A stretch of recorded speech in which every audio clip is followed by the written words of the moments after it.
This is the X-Zone Broadcast Network, broadcasting worldwide on broadcast affiliates and satellite program providers, including CNN Broadcast Network, Sirius Satellite Network, Star Media, Good News Radio Network, Angel Broadcast Network, Wiki Broadcast Network, and WPBN TV. For more information on the X-Zone Broadcast Network, visit us at www.xzbn.net.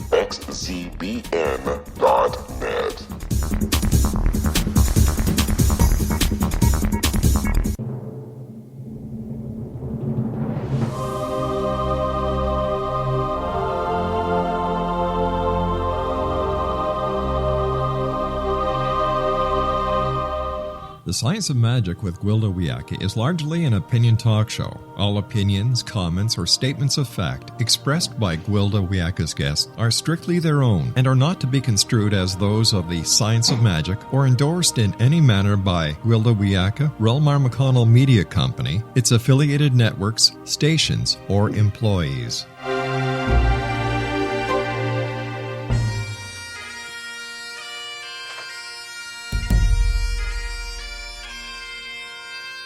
Welcome to the Science of Magic with Gwilda Wiyaka, a program dedicated to uncovering the unified nature of reality and humanity's ever-evolving place as truly galactic beings. For more information on the Science of Magic with Gwilda Wiyaka, visit us online at www.thescienceofmagic.net.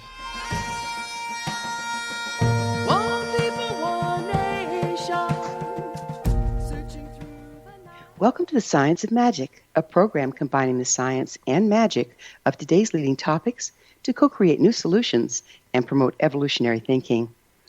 We're coming to you through the leader in responsible paranormal and alternative science programming, the X-Zone Broadcast Network, xzbn.net, and can also be found on our website, thescienceofmagic.net.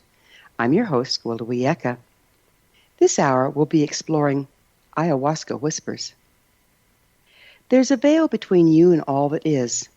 This veil deceives you into thinking you're alone and separate. It is this veil you will sacrifice to grandmother in your initiation, the strange little fellow informed me in his thickly accented voice. He reverently handed me an earthen bowl full of what looked like swamp skag and indicated I should drink it. But I think my veil, as you call it, is already too thin, I complained. I feel everybody's everything as it is. What you feel is a spirit world of humans. You must go beyond to the spirit world of spirit to find the guidance you need. To say I was trepidatious was an understatement, but I was also determined to master the terrible gift that had plagued my entire life. I took the bowl and choked down the noxious brew, managing to hold it down. Just, at least for a while. I won't subject you to what happened after that. Suffice it to say, this would not be a recreational drug of choice unless one wants to spend their party time taking up residence in the washroom. At first, I was convinced I was going to die, but then I feared I was going to live through the experience. It felt as though my body was rejecting me until I lost all sense of my physical self entirely. I was vaguely aware of my teacher occasionally holding my head and forcing more sludge down my throat. Time became naught as I pierced the veil. A veil I've never rediscovered. I was terrified I'd find my way back to myself, and indeed I have not. What I did find were innumerous spirit guides that have supported and directed me ever since. These guides appear as metaphors, so I can recognize them with my limited human mind. I perceive them as beings, some are just vague whispers. Yet they're not really human, animals, archetypes, mythological creatures, or disembodied voices, but slipstreams between time and space into the vast world of spirit, the quantum level where all of our yesterdays and tomorrows reside. Before that fateful week, I thought I was overly sensitive. I had my own identity, much like everyone else, one of isolation, shame, judgment, and lack. Now, I'm just a leaf on the tree of life. Does the leaf end at the stem, the branch, the trunk, or the root? Or am I the tree, the water, the earth, the air, and the sunshine? I'm all of these things and none at all, depending on where I focus, what frequency I embrace. My guides help me manage this nebulous world. Without them, I would be lost. It's the same with all of us. We cling to our limited reality for fear of being lost without it. Yet the times are changing, the ambient frequencies rising, and soon we'll all be confronted with unity consciousness. This is creating a crisis of perception like none other in recorded history. Moving from the world being flat to round, or from the earth being the center of the universe to a tiny speck in the vast cosmos, is nothing compared to the shifts ahead. In times past, it was a shaman who accessed and interpreted the unified world of spirit. Now we're all being confronted with the vastness between each breath. It's been through thought a sign of insanity to see spirit or hear voices, and in some cases, yes, it is. Yet, when Grandmother Ayahuasca whispers, I've learned to listen. She's with me still, serving as my guide through the unseen worlds in the times to come. Our guest this hour, Dr. Rachel Harris, is the author of Listening to Ayahuasca.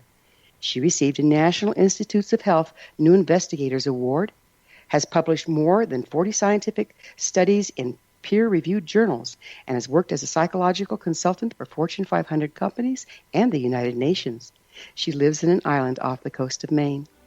After this commercial break, I'll introduce Rachel, and together we'll unlock the mysterious world of Grandmother Ayahuasca and her many healing properties, so don't go away. You're listening to The Science of Magic, thescienceofmagic.net.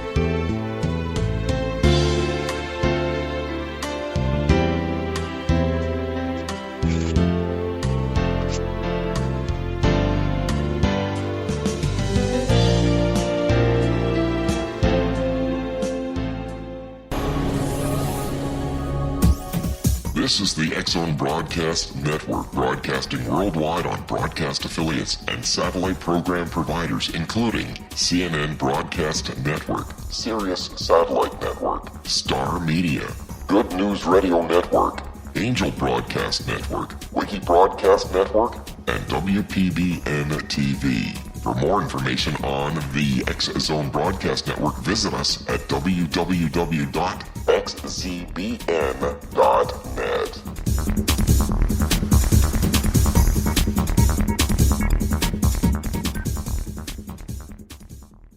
How would you like to be able to read other people's minds? Well, the next best thing is here. When you know how to read a person's name, you know how the person thinks, feels, and behaves.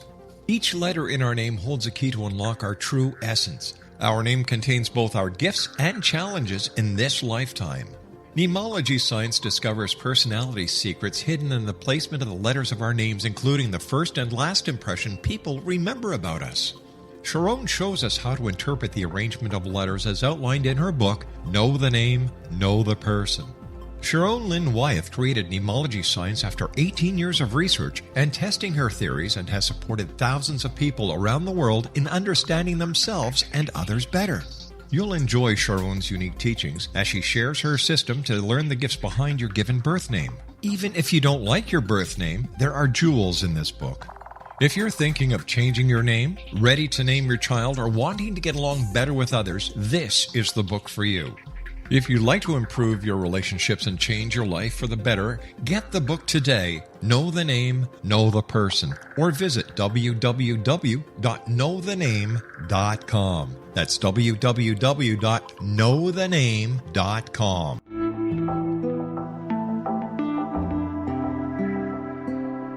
Take a step back in time and discover old Florida cuisine at Marsh Landing Restaurant in Fellsmere, Florida. Enjoy delicacies such as frog legs, gator tail, catfish, and swamp cabbage, or enjoy the more traditional cuisine such as hand-cut Angus steaks, ribs, and seafood. Join us for breakfast with a southern flair featuring sweet potato pancakes, biscuits and gravy, and much more. Planning a party? Marsh Landing's private dining rooms can accommodate groups from 8 to 80 people. While you visit, enjoy the historic pictures, artifacts, and stories that line the walls. Marsh Landing is truly a unique experience. Marsh Landing Restaurant, 44 North Broadway in historic downtown Fellsmere, or visit marshlandingrestaurant.com. Marsh Landing, old Florida cuisine at its best.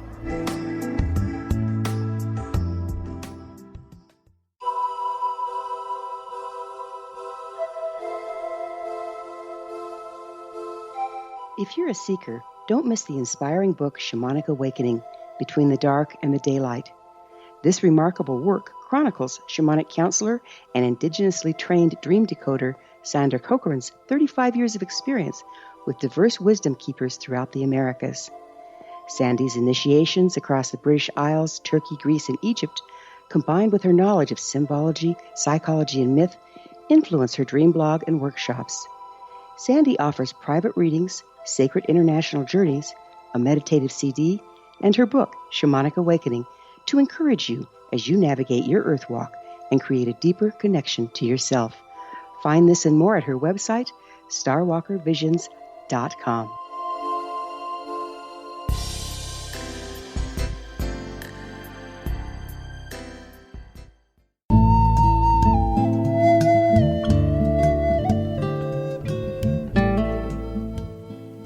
Welcome back. This is The Science of Magic, dedicated to unification and evolution of consciousness. I'm your host, Gwilda Wiyaka. Ayahuasca is one of these controversial topics. Seekers are going to South America in droves for ayahuasca tours. As in with all money-making operations, there's the good, the bad, and the downright dangerous. Some are run by bona fide shaman, others by any indigenous person that can pass for one. While ungrounded, poorly supervised ayahuasca initiations can be detrimental, what is often overlooked in all the psychedelic hype is that ayahuasca also has some amazing healing properties. With us this hour to explore the topic is Dr. Rachel Harris, the author of Listening to Ayahuasca. Her website, listeningtoayahuasca.com. Rachel, thank you so much for joining us on The Science of Magic. Hi, Gwilda. Thank you for having me. Okay, let's start out by, what is ayahuasca? Well, I'd love to answer that question, and the reading gave a clue about it's a noxious beverage, as they call it. It's a tea made from two plants. I wonder if you would tell us the source of the reading that you did. It was a really interesting reading about someone's experience in South America in a ceremony. All my intros are my own. Oh, they're your own. Mm-hmm. Oh, you were reading about your own experience? Yes, ma'am. Oh, well, thank you for sharing it. Can we talk about that a little bit? Because it's, I've never heard anything quite like it. And the part that I was concerned about is where in the ceremony you described the shaman as pouring more of the mixture down your throat. Yes, like I said, the good, the bad, and the dangerous. Yeah, well, I'm glad you're back. Let me just say it that way. So you know about the dangerous. Well, I have to tell you, I had a fear reaction when I heard you describing that. There were two things in that description that worried me. That was one, and the other one was your sense of losing contact with your body. Right, and so this leads to a question that I have for you. Ayahuasca is a blend, I understand, and are they all the same? No, they're all different. We have no idea what we're drinking. I mean, if I asked you, what did you drink, you would have no idea, which Exactly. is, what we tell college students never to do. So, and that's that symptom of losing touch with your body, being dissociated from your body, is a sign that there was datura in the tea, which is a third plant. And it's not, some shamans use it. We don't know who uses it or when they use it. And it's a much more powerful and often dangerous drug, almost a date rape drug. And one of the symptoms is that you become disoriented. You lose you lose touch with your body and place and time, and you're kind of at the mercy of whoever's in charge. So that really can be a dangerous situation. What do you think? What do you think about all the ayahuasca tours? It's like I said, there's the good, the bad, and the downright dangerous at this point because there's money to be made. Well, I think you're exactly right, and I tell people be very careful, but I don't know how to caution them more because even with a good referral to a retreat center that's had a good reputation, you just never know. So there is certainly some risk that is uncontrollable that we just don't know about. So all in every interview, I say, be careful, realizing that there's no way to know for sure. Exactly. So I appreciate your sharing your experience, and your experience also has some important warnings in it. Why is ayahuasca used for shamanic initiation? Well, it's used for all kinds of healing in the indigenous culture. I mean, it helps to remove parasites. So if you're living in the jungle, that's a good thing. What's happened with Westerners seeking ayahuasca ceremonies is most of us are interested in psycho-spiritual growth. And the medicine, as it's called, in both the indigenous culture and the Western underground culture, is an incredible therapeutic medicine. I mean, in the title of my book, I say New Hope for Depression, Addiction, PTSD, and Anxiety. That really covers the waterfront.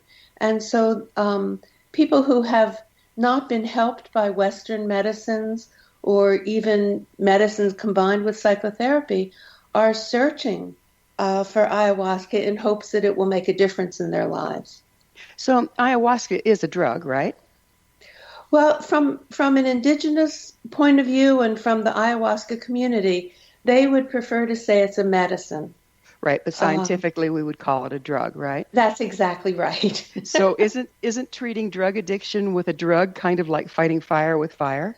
Well, there's no addiction involved with ayahuasca. It's not it is not an addictive drug. There's no way to overdose on it. If you drink too much, you'll vomit it up, and it has no addictive properties. And as you so clearly point out, it's not going to be a recreational drug unless you're partying next to a toilet, which is an unusual party. So it's not an addictive drug. And actually, now that you mention it, they are actually treating the painkillers with, I forget, Noxolon, or they are treating it with other drugs. So that's actually standard treatment in Western medicine to treat drug addiction with drugs. Right. How effective is it? Well, that's a different specialty. I don't, that's a medical question, and I don't know. I don't have data on that. Do you have any idea how long these initiations have been going on? There are different anthropological studies, and some people say a few thousand years. Some people say I've read 4,000 to 8,000 years. So that's really quite a range. Mm-hmm. But let's just say for a very, very long time. But this is a new era with so many Westerners drinking the medicine either illegally in Western countries or traveling to Peru. This is a new era. It really is, isn't it? What can you tell us about ayahuasca as a sacrament? Well, there are Brazilian churches that have expanded all into all the Western countries in the world, even into Japan and certainly in Europe. And they have gained the legal right in the United States to use their sacrament, which is made of the same two plants as ayahuasca. It's basically the same mixture, but prepared slightly differently. And they can use it as a religious sacrament. And especially, the one church is located in New Mexico, and there are two in Oregon. And they are closely monitored by the DEA to make sure none of the medicine leaves the church. It is only used for religious purposes. And so it's very carefully monitored. And it's part of a religious ceremony. How important is ceremony in the use of ayahuasca? Well, I think it's that the medicine is inseparable from the ceremony. And so I, of course, along with my cautions, I am saying, let's hope you can find an authentic ceremony, which is also not easy to do. I mean, there are many people saying, I've had a couple of years experience with ayahuasca. I can lead a ceremony.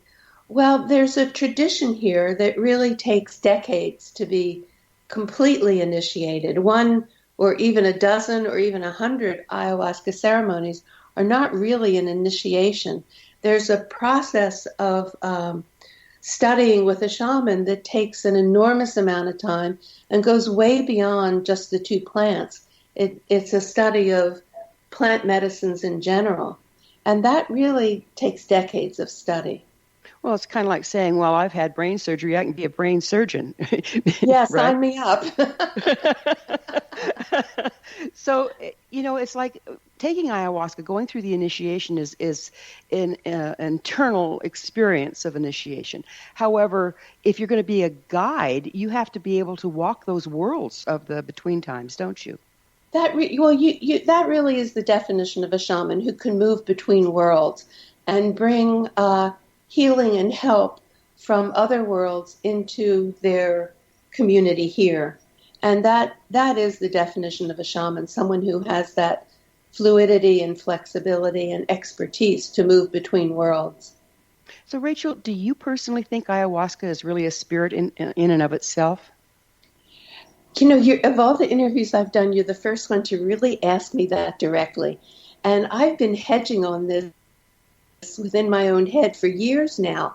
I personally had a real experience of hearing a voice, and a voice that was very helpful, even to the extent of the voice gave me consultation on data analysis in my research on ayahuasca. Now, I really don't know how to explain that, and I can tell you more about that in a minute. But this is, I'm an agnostic Westerner. This is so beyond my worldview. I just didn't know what to make of it. And, I've been a therapist all my life. I don't suffer with schizophrenia, hearing voices outside. I really know my internal intuitive, even my inner critic, I know too well. And this was a totally different voice. And I have heard it on a number of occasions, as clear as I hear your voice.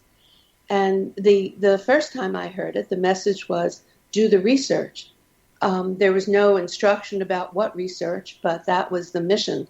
And I accepted it and have worked very hard to live up to that. I mean, the research study I did that was published in the Journal of Psychoactive Drugs took about 4 years to complete. It was a major piece of work that I did while I was still in private practice, seeing my full load of clients. So it's been quite a journey for me, and I can't say that I understand it. Isn't that the key, though, between am I just hallucinating, having audio hallucinations, and is this good information, is researching it and seeing if it's true or not? Well, that's as close as I can get to really understanding what to do when you hear a voice. Is think about it, test it out. Do you hear the same message more than once? Does it make sense to you? You really have to use your Western mind to discern and evaluate what is the message you're getting. Is it valuable? Does it contribute? Is the mission something that contributes? And is this done in a context and filled with? Is there love involved? That's the closest I can get to discerning what's worth listening to or not. Does it add love to the world? How can you tell? Well, you ask really good questions. That's a question of discernment. I felt with the research that it really would contribute. I was asking, I had a 16-page questionnaire I gave to people, mostly essay questions. Now, any researcher knows nobody's going to spend hours filling out a research questionnaire. But people who had experience with ayahuasca filled it out, wrote me personal letters, gave me their personal phone numbers and email addresses. They wanted someone to witness their experiences. They wanted to share them. They wanted We're going to have to take a short break and pick up on the other side. Rachel and I will return to our discussion on the other side of this break, so don't go away. We're coming to you through the X Zone Broadcast Network. Don't miss the other fine shows and hosts on xzbn.net, and there's a lot of them. You're listening to The Science of Magic, your resource for creative solutions in a changing world. thescienceofmagic.net.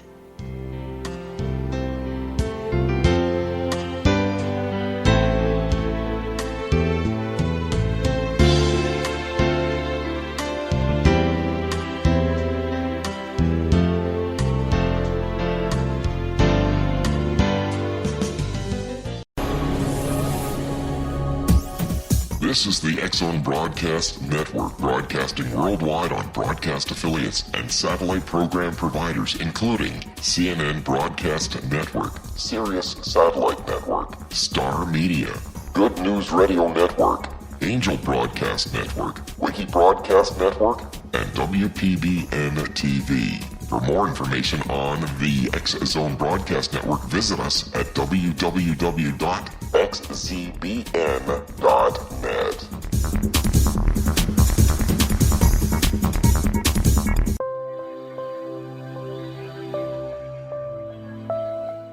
There's a legend shared by many indigenous cultures of a time when the nations were cast to the four corners of the world.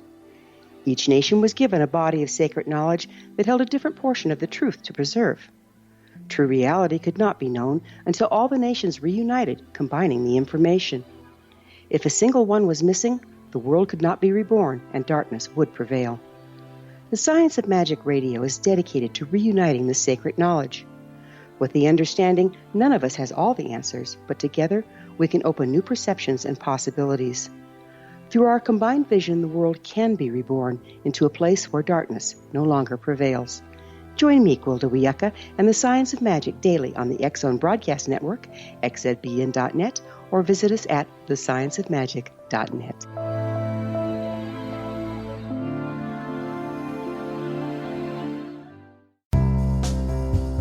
Gibbs A. Williams, Ph.D., is a practicing psychoanalyst, supervisor, researcher, and author in New York City. Much of his life has been dedicated to understanding nature and the uses of meaningful coincidences or synchronicities. His radical and original non-Jungian, non-mystical, non-magical theory of synchronicities illuminates much of the fog surrounding this challenging and perplexing topic. His ideas and manners are fresh, presented in a style that is both entertaining and highly informative. He is also an expert on crisis intervention, specially focused on violence reduction for the police and citizens, mastering anxiety, frustration, and stress without the use of medication, and effectively preventing and treating heroin addiction. Dr. Williams can be contacted at his email address at gwwilliamsny11@aol.com or visit his website at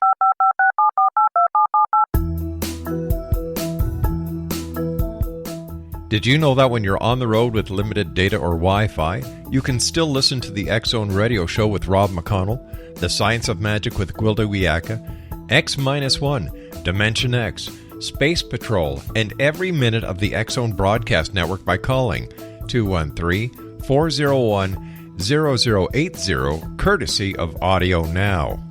No smartphone, app, or internet needed. It saves your data plan and it's free if you have unlimited minutes.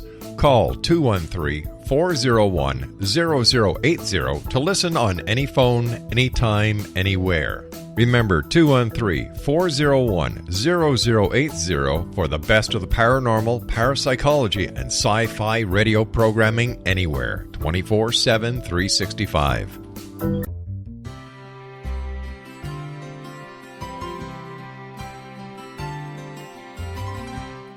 True healing must address 4 levels: physical, emotional, mental, and spiritual, for us to live joyful and productive lives. We tend to treat 3 of the 4, leaving the spiritual languishing. If you're tired of the same dysfunctional patterns cropping up in your life, Soul Balancing is for you. Trixie Phelps, owner and founder of Soul Balancing, is a naturally gifted energy healer trained in numerous esoteric forms, including shamanism. Trixie has created a powerful modality that safely and effectively clears your energetic field. A soul balancing session can remove interference, heal trauma, and restore your hope. Contact Trixie for a life-changing long-distance session today, www.soulbalancing.world.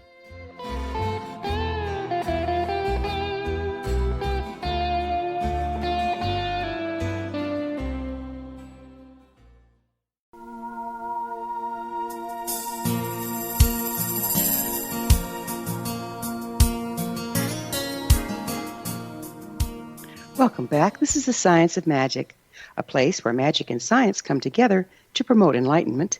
I'm your host, Gwilda Wiyaka. We cover what's hot.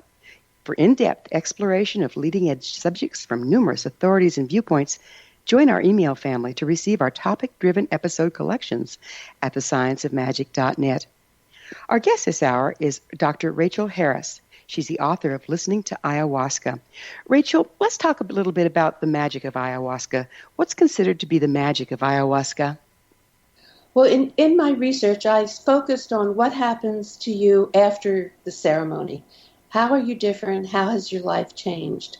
And people wrote me paragraphs and paragraphs describing their experience of what happened to how they changed in their lives afterwards. And some people had immediate changes, which I called a miracle cure. Some people, after one ceremony, a lifelong depression lifted and never returned. Or somebody else was well on their way to full-blown alcoholism. They stopped drinking completely. The morning after the ceremony, they said, alcohol's a poison, I'm never touching it again. That's a miracle cure. We don't really know how to explain that. It's not a result of continued work with the medicine. It happens immediately, and it's long-lasting. For other people, the changes accrue over time. There's a process that happens as they continue to work with this medicine and ceremonies. And maybe it's a ceremony once or twice a year, maybe it's once a month. It depends on what their choice is, but their therapeutic process continues over time. And those changes are exactly the same kind of changes that we look for in psychotherapy. Their sense of self, their self-esteem improves, they feel better about themselves. As a matter of fact, they often have an experience of feeling truly loved for the first time. Their mood improves, there's less depression, less anxiety, and you can easily imagine that their interpersonal relationships improve. They're more open, more authentic in their communications, more interested in nurturing their relationships. These are precisely the sort of markers that we look for in improvement from psychotherapy. So as you're speaking about it, I've also, see if this is your experience as well, but I've also heard that near-death experience can create the same kind of change. Yes, and people can have, they can have near-death experiences during the ceremony, and they can have experiences where they feel they are actually experience death without being afraid that they're actually dying. So there is a sense that the medicine is called the vine of the dead. It opens a portal that enables people to cross boundaries from this world into the next. And so many people report contact with people who have died, or actually even passing over into other worlds themselves. So it opens the opportunity for unfinished communication with people who have died, and many, many people will report full-blown healing conversations with a parent who passed away. I mean, these are remarkable, inexplicable descriptions that are not, they're common with ayahuasca. They're not as common with the other psychedelic medicines. So it's really unique to this one medicine. So it sounds like there's a shattering that goes on of our compartmentalization so that we can perceive beyond the reality that we've constructed. Is that what we're looking at? That's a great word. Shattering is a great word. And as you can imagine, that's not always a pleasant process.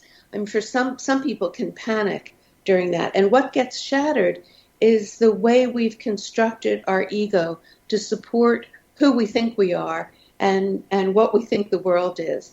And this actually happens across the psychedelic medicines. So in my book, I draw on functional MRI research that's been done on psilocybin and LSD, where they have volunteers who take those drugs and then are willing to go into a functional MRI machine, which I think is quite brave.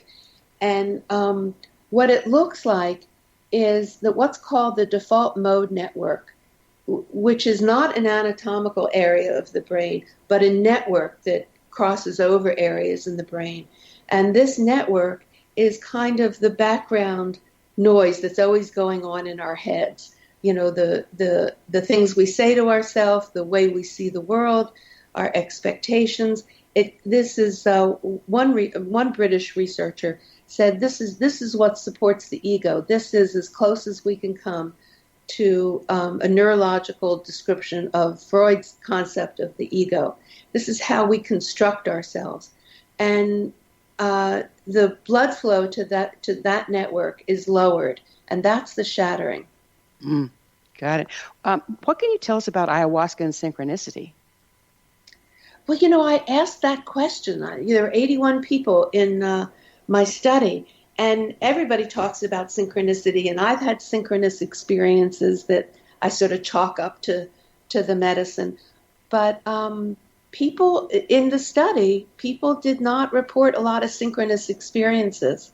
So, one guy even said, I no longer believe in it. So I don't know what to make of that. Certainly we need much more research. So I'm on hold on the question of synchronicity because I've experienced it so much myself around the medicine that I don't know I don't know why people didn't report it more. But I have to go with the data. I'm a researcher as well as a therapist, so I have to respect the numbers. It's all about the numbers. Well, to a certain extent. Can it be harmful? When is ayahuasca use counterindicated? Yeah, well, anyone taking any antidepressant needs to clear the antidepressant out of their system, and that can take a month or 6 weeks. So that's worth really looking into and being very cautious about. If someone has a history of mental illness, serious mental illness, psychosis, mania, I would not go near a ceremony. So there are real contraindications as well as cautions about what you choose to do. So you spoke about ayahuasca being legalized in some churches in the U.S. Are there some moves to legalize it so it can be used as a medicine with all the research you've got going? Well, we don't really have near enough research. The research on the other psychedelics, that's easier to do because LSD and psilocybin can be made in a lab and controlled. So those researchers know exactly what the dosage is, what the potency is, and they're in the process of proving that in a controlled setting, those drugs can be used safely. And they're just beginning to explore how they can be used therapeutically with terminal cancer patients or people addicted to nicotine, smoking. So that research is really, they've been at it for about a decade and they're still at the beginning. With ayahuasca, we have no idea of dosage or potency. The shamans say the potency is different depending what songs you sing when you cut the vine. Now, what's a researcher going to do with that? Whether the ayahuasca is cut in the morning or at dusk, or who knows what the shaman is singing? And then there's the 12 to 24 hours of preparation. What prayers are being sung while these plants are being boiled and made into a tea? That makes a difference too, according to the shaman. There was one story that there was an attempt to do research on ayahuasca, and the intent was to use freeze-dried ayahuasca in a capsule, which is what the researchers in Barcelona, the Spanish researchers, is way ahead of us. That's what they're using. So that's one way they're controlling dosage and potency in freeze-dried capsules. But the person doing the research in this country wanted to use those same capsules with shaman, and the shaman refused. They said dead, the spirit is the spirit, exactly, the spirit is no longer present. Well, there's also the variables that we see with all herbs in the growing season, the soil, exactly. all that sort of stuff. Weather, the sun, the shade, absolutely. So it's going to be quite a while before this medicine is really well researched. And isn't that the fallacy that we run into, is if you're working like a shaman where everything is unified, you know that the weather, the variables, the soil, having it local, all enhances our unity versus trying to take it apart into pieces and make it just exactly the same each time, because we're not exactly the same. So how do you reconcile those two as a researcher? Oh, they can't be reconciled. The researchers are not going to go for that. I spent most of my life as a therapist, so I had 10 years in a research office, so I knew how to do the research I did. But mostly I've been a therapist and very interested in how people experience their own sense of unity as a result of the medicine, and how that can be very healing. But the researchers are not there. No. That's why we got to get science and magic playing nice here, right? Good luck. I appreciate the work you're doing. So we have a couple minutes left in this segment. How does ayahuasca help with depression exactly? Well, we don't exactly know the mechanisms for sure. I mean, certainly we have no way of scientifically explaining that the miraculous cure after one ceremony, no more ceremonies, someone no longer suffers. We don't understand that at all. Therapeutically, I can say that the experience of being basically loved by the universe is enormously healing. And so for some people, that gives them almost a template of a refuge from their depression. It's a place that they can go inside themselves where no matter how terrible they're feeling, they can still feel loved. And that therapeutically, I would say that is the most healing thing that happens during a ceremony that relieves the depression. Isn't depression kind of like a sense of isolation? And when you break the veils, you actually get to experience unity. Is that where the love comes in? Yes, often that cosmic feeling of being loved is part of a mystical unity experience. Yes, but just even practically, as people feel less, don't suffer with moods as much, less depression, less anxiety, they're more likely to connect with their friends and loved ones, so they kind of re-enter their support network in a healthier way, and that also helps with depression. Isn't it interesting that the very thing that we're looking at, a drug which takes us supposedly out of reality, actually is kind of doing the reverse. It's reconnecting us to the way life works, to each other. That's a lovely way to put it. And the range of experiences during the ceremony are quite broad, from shamanic to mystical and everything in between. And sometimes just replaying scenes from childhood, just like a television program, you're watching scenes from your growing up years. So the range is enormous. But what I did find in asking what happens after the ceremony is people's lives. We're going to have to grab up on that on the other side here. It's time for a break. Rachel and I will be back shortly, so don't leave us now. This is The Science of Magic, thescienceofmagic.net, your resource to altruistic professionals of science and the esoteric working to create common ground for the betterment of our world. We're in this together. Your thoughts are very important. If you have any comments or topics of interest to suggest, please email me at info@thescienceofmagic.net.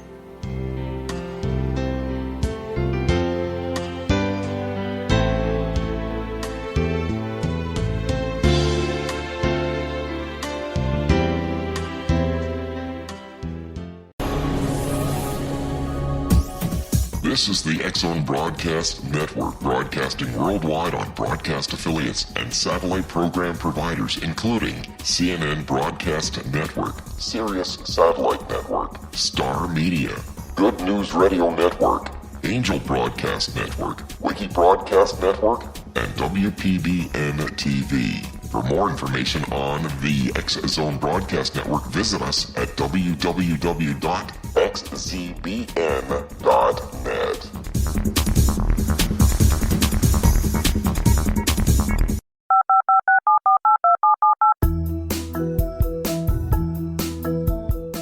Did you know that when you're on the road with limited data or Wi-Fi, you can still listen to the X-Zone Radio Show with Rob McConnell, The Science of Magic with Gwilda Wiyaka, X-1, Dimension X, Space Patrol, and every minute of the X-Zone Broadcast Network by calling 213-401-0080, courtesy of Audio Now.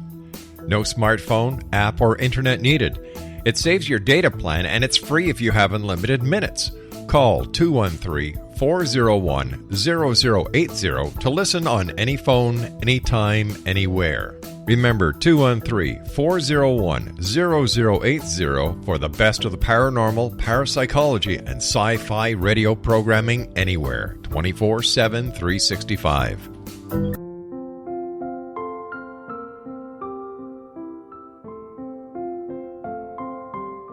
I am Dr. Carl O'Helvey, founder, president of a new cancer foundation focusing on evidence-based physical, mental, and spiritual interventions, including natural cancer cures, prayer, meditation, affirmations, nutrition, and other related holistic cancer prevention and cure modalities.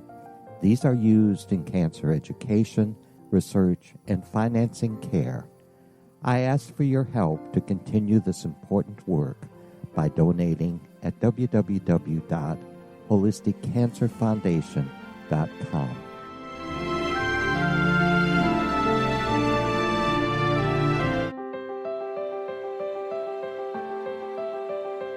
Wouldn't you love to know the secret to everything? I'm Dr. Kimberly McGeorge, and on The Secret to Everything, we will merge the practical with open investigation into all realms of the mysterious. We will talk to cutting-edge alternative health practitioners, those who inspire and motivate you in business and life, and of course, we will share stories of the paranormal, conspiracy, and cryptozoology. You will transform because of the frequency I carry, the frequencies my guests carry. Life may never be the same after you listen to this program, for the secret to everything is for you, the listener, for those who desire more in every area of their lives and believe that it can still be found. Listen and discover thesecrettoeverything.com.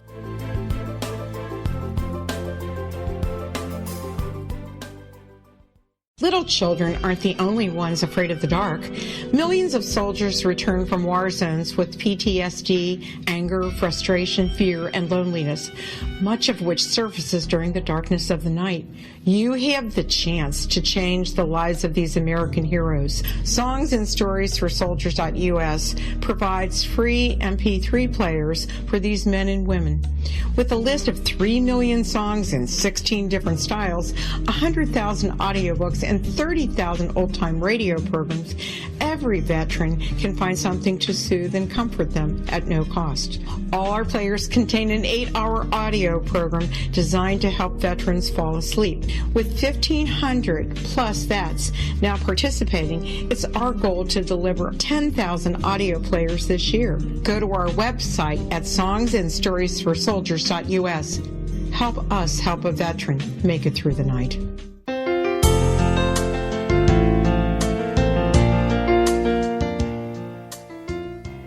Welcome back. This is The Science of Magic, bringing together gifted people of service to the world. I'm your host, Gwilda Wiyaka. What's up in your world? Email me at info@thescienceofmagic.net and suggest a topic that's on your mind. You're probably not the only one interested. Our guest this hour is Dr. Rachel Harris. She's the author of Listening to Ayahuasca. We were getting into how ayahuasca can change interpersonal relationship for the better. Would you mind continuing with that thought? Well, I'd love to. You know, one of the questions I asked in the research was, is there someone close to you who could describe how you've changed since drinking ayahuasca?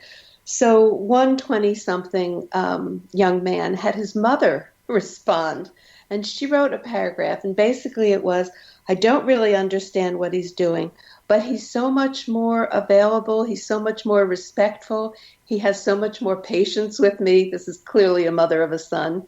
He's so much more patient with me. We get along better, and I can see that he's more spiritual. And, you know, this was sort of a way of getting an outside opinion and confirmation of, is besides his self-report, has he really changed? So for a mother to write that, I think that's very important. Another person, it was a friend of an adult, a 50, 60-year-old man. And the friend wrote that the person is happier, smiles more, is more social. It's again, that re-engagement with friends. And they clearly saw that. And it confirmed the person's own self-report that they were less depressed.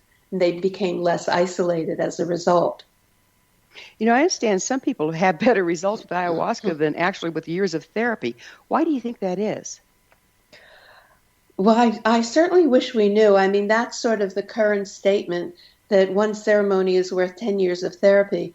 Doesn't exactly make me happy as a psychotherapist, but I do have to admit that things happen as a result of ayahuasca experience that do go beyond what we can do in therapy. I mean, to have a real experience of a conversation of a parent who has died we can do that in therapy, but it's clearly in imagination. It's not directly experienced. And during a ceremony, it can be experienced directly. So there are, and I have not had anyone have a mystical experience in my psychotherapy office. As brilliant as I am, nobody's had that. So ayahuasca does things that we cannot do in the office.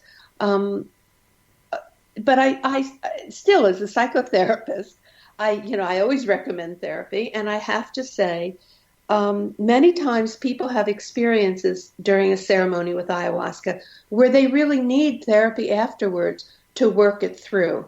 Boy, I've totally seen that. I've seen the reason I can talk about the good, the bad, and the dangerous with ayahuasca is, as a shamanic practitioner, I have a lot of people coming back from South America and needing put back together. Yes, and they tend to seek me out. Yes, absolutely. Yeah, so I had an experience like that myself where I didn't feel quite together, and I came back to this country and I went to my acupuncturist. I mean, we all go to different people to get help. Excuse me. And my acupuncturist understood that I had been in a ceremony. He took one look at me and he said, "Well, you're not back yet." And I wasn't. And so, he helped, but I had a range of people helping me, one of whom was a shamanic practitioner. But I can give you an example of a need for therapy after a ceremony. And someone just recently told me, I mean, I've been interviewing people now for a decade. And because this is, therapists ask questions, as you know. I mean, you're asking wonderful therapeutic questions, and this is sort of what we do. So I've been interviewing, I can't tell you now how many people. I mean, it's over 100, asking them about their experiences and what happened afterwards. And one woman said she kept looping in her ayahuasca ceremony and had more than one ceremony and kept returning to the same loop of an early childhood trauma. Mm-hmm. Well, is that therapeutic or is it re-traumatizing? And and I would say that's re-traumatizing. She needs help moving out of that reliving of that experience. And it's like being stuck in a story, isn't it? You're stuck in your story. Very stuck. And people, being stuck is part of the definition of trauma. So that's not exactly helpful. So that's a real story where she needs therapy to move out of it. Other people, an alternative trauma experience in the ceremony is when people watch their traumatic experience as if they're watching a film. So they have that distance and objectivity, and it allows them to process what they're seeing in a different way. And that in itself is a therapeutic experience during the ceremony. And I'm really glad you're bringing that up, because I think one of the things that happens that actually creates the PTSD is when we go through trauma, we make a decision about the way life is. And if we never revisit it, we've actually crippled ourselves through that decision and avoidance. So you get an opportunity to go back and see it. If you're open enough, you can make a different decision about what really went on, can't you? That's the therapeutic opportunity. If you're looping through it again and again, you might very well be reinforcing a not so great decision, a very limited decision. Right. So what studies have been done on the medicinal properties of ayahuasca? Does it cure some physical ailments? Well, there are many reports about that, and the range of physical self-reports, actually even includes cancer. It's a very wide, from psoriasis, sorry. So, I'm not a medical doctor, skin diseases. There's a terrible wide range, and I didn't go there because that's not my expertise. But in the literature, there are appearing many self-reports of medical healing. And this is going to require a lot of research. because the diagnoses have to be confirmed before and then evaluated after. So this is going to be way down the road. Do you think that what we're dancing with here, this is just a hypothesis, is when we have the psychosomatic aspects of a physical illness, ayahuasca might be able to rearrange things for us? Well, from the indigenous point of view, all illness is a spiritual disease. Mm-hmm. And so that's the position of the traditional use of this medicine, that it heals the spiritual origins of whatever the disease is. And I view spiritual as the quantum level aspect. So the where the soup of the quantum level before it becomes manifest is out of balance. We're a long way from that research. Oh, darn. I hope springs eternal. Sorry. Right? Rachel, why do you refer to it as a transformational medicine? Well, what happens when that default mode network is quieted during a ceremony, there's an opportunity for the personality to be reorganized. So that's the transformation. I mean, just as your example with a decision that's made when we're a child during a trauma can stick with us through our whole lives. The medicine in that quieting of the psychic architecture in the brain, we can make a different decision, a new one that's with our adult brains that's better for us in our adult lives. And so there really is an opportunity to restructure this psychic organization. And often that requires a guide, a therapist, to kind of help reflect on things and see things differently and reinforce new ways of being. But that's the opportunity that the functional MRI research points to. And that's true across all the psychedelic drugs. So do you personally think ayahuasca should be made more available to people in this country? Well, I think it should be. We have to figure out how to research it. It should be made more available to researchers. Do you have any concerns? Do you have any concerns about making it more available to the general public? Well, it's an underground phenomenon now, which means, as you pointed out early, anybody who's interested in making money can do ceremonies. So that's not always the most experienced or authentic or well-intentioned people. So I don't know how it can be moderated. This is something that's going to take a long time, and our government is not exactly set up to deal with this well right now. Yeah, I'm living in Colorado, and as you know, they've legalized marijuana here, and it's definitely a mixed bag. Yes, for sure. Literally. So, what do you see for the future of ayahuasca in this country? Well, my hope is really for research. I do have to say. I mean, I hope there are more well-trained shaman, people who can lead groups, even if it remains underground. I hope there are more legitimate people doing it. I hope in the underground community we take care of each other better. You know, the morning after the ceremony is a very special time, and we want to make sure that when people go home, they're in a good space. You know, I've heard stories of people leaving the ceremony the next day and still having a lot of anxiety. Those people should not be left alone. We have to make sure everybody's put back together again. And so that has to come from this underground community itself. We have to learn how to take care of each other. Well, that's the key, is taking care of each other. You know, time flies, Rachel, and we're out of it. Thank you so much for being a guest on The Science of Magic. Thank you so much, Gwilda. Our guest this hour has been Rachel Harris. She's the author of Listening to Ayahuasca. Her website is listeningtoayahuasca.com. This has been The Science of Magic. TheScienceOfMagic.net. For leading depth exploration of leading edge subjects on numerous authorities, please visit us at our website, TheScienceOfMagic.net.